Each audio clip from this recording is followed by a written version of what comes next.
कुचलाग का एरिया है। सुबह तकरीबन 6 बजे का टाइम है।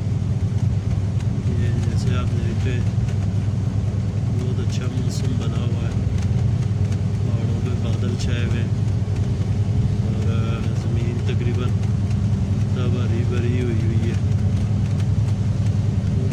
फसल लगा देते तो अच्छी फसल हो जाती।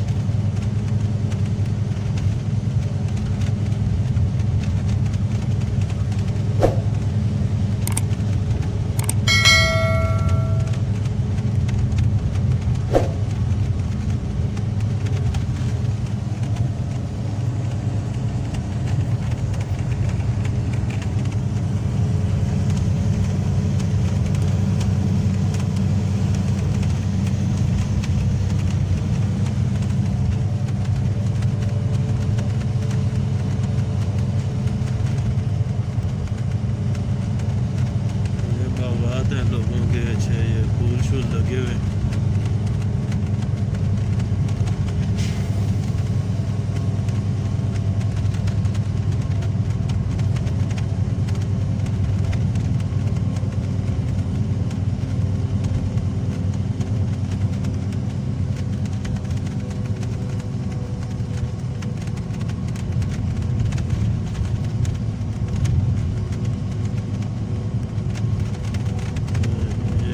बागात लगे हुए, ये बाग लगा हुआ है सारा।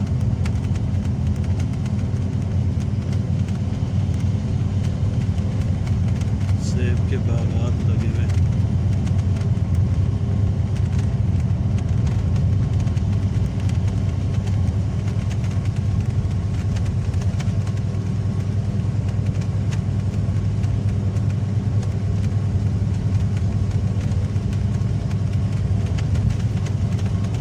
मुस्लिम बाग का एरिया है। मुस्लिम बाग यहाँ में तकरीबन लोगों ने सारे बागात लगाए हैं। ये सेब के, ज़्यादातर सेब के बाग हैं, नाशपाती के और खुरमानी के बाग हैं।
भी सारे बागात लगे हुए।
सिलसिला है वो सारे पहाड़ सब्ज़ हो गए।